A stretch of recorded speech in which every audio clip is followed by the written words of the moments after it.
ñoo xam ne parce que système bi dafa tooyal seen ceeb waxuma la de Cheikh Yérim ñooña ñëpp ñi ngi fexe ba élection yi ñu jëm du doon élection bu ñuy débattre ci programme ak avenir Sénégal waaye élection bu ñuy débattre ci lan mooy murit ak lan mooy xaadar ak lan mooy layen la bu leen ko nangu parce que du loolu mooy enjeu bi. Voilà mais Cheikh Yérim lu mu wax moo ko tey lu mu def moo ko tey le mec il est super intelligent c'est que dafa jubadi. oui ma non non. kaay ma wax la kaay ma wax la non non. waaw mais pas de jugement de valeur. dama la koy. waaw mais pas de jugement de valeur. dama la koy firndeel moom gis nga da ngay jël deux cas BBC bu ñu defee seen reportage sur l'affaire Petro-Tim avant élection pare woon nañ seen reportage ils ont bloqué le reportage ba élection présidentielle jàll pour ne pas influencer les résultats.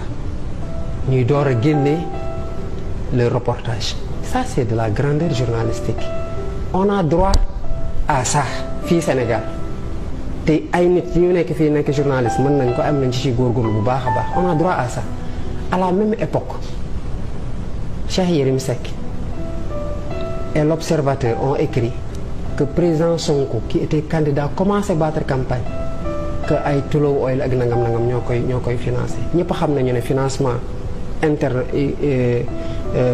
étranger c'est illicite day andi dissolution parti la preuve bu ñu defee suñu nemeeku tour en 2020 on nous a menacé de dissolution kon bu Cheikh Yérim xamee lu nguur gi xamul bu génn wax ko xam nga ne bu nekkoon dëgg procureur di ko doon woo mu joxe preuve yi ñu dissoudre Pastef ça veut dire quoi gis nga lu mu ñëw fii wax keroog loolu tamit xam naa nanga ci excuse parce que ça a choqué le monde qu'un journaliste qui doit faire preuve de neutralité qui a un site qui arpente les plateaux se permettre de dire que telle personne woo na ma pour ñu jàppale tel candidat à une élection loolu dafay wane nekk lu mu doon wax en 2019 lu mel noonu moo ko doon tax muy jàppale ay candidats moo tax bu ko excusé pour sa part. am profil yoo xam ne Sénégalais yi seexlu nañ ko ak. saa suñu yëkkatee dara lañ cay séenu ci suuf ak lañ la leen ciy jox. moo tax ñu yëkkati ko. boo ko waxee ñu ne moom walla dafa faral Macky Sall maa tey. lundi ba dimanche am Ousmane Sonko andil Ousmane Sonko. Macky Sall moo ëpp fopp Wade intelligence politique. bet politique bi tudd Macky Sall du bet bu yomba ren bi. mu am des pseudo analystes yoo xam ne soo leen gisee ci télé yi Macky est une bête politique bête way ñoo xam nañ ko tuddee. taxaw naan waa ji c'est un grand stratège politique.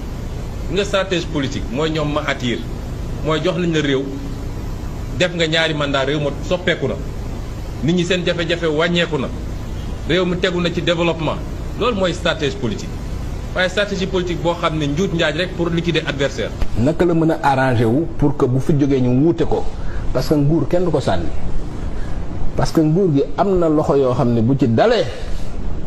yenn loxo. dina metti de. yéen loxo. donc nag comme nguur kenn du ko sànni yeggalil wax bi yéen loxo. lii moo leen di dundal yàkkam su ñu dul ñee Sonko wax na pour ñu tëpp nag ñii di bind ñii di wax ñii di tërërëri yow askan wi yow laay waxal ndax yaa ma ñor. yow patron de presse nga est-ce que Amadou Ba waxu la pour nga jàpp ci wala dara. en tout cas ñi mu ko seqal ñëpp. bu ñu dugal Cheikh Yérim. waaw ñi mu ko seqal ñëpp man boog. voilà ñun nekkuñu fii pour jàppale. man woo na ma ni ma. booy ma ne mun ma vraiment suñu candidat bi lépp loo mën ci wane campagne am def ko parce que dañoo bëgg mu gañ voilà. yow askan wi nga xam ne la ca ëpp ci yow amul péete lu dul di xool fu dëgg ne nga taxaw fa. yow laa waxal yow askan wi nga xam ni doonte ñoom ña nga yor seeni télé yor seeni rajo yor seeni journal bés bu ne ñu fexe nu ñuy rëbëtee sa xel ci ay wax yoo xam ne lalawul ci dëgg te teewut nag la nga xam yaa ngi ko xam fa nga jàpp yaa ngi fa jàpp yow askan boobu laay waxal. mën nañu am lenn ci seeni média de mais internet bi kenn moomu ko moo tax suñu jógee naan xale yi dañuy saaga ci internet bi xale yi déedéet violence bi ñuy daj ñun ci média yu bëri ci réew mi violence boobu moo gën a fort fuuf réponse yi nga xam ne moom la xale yi di am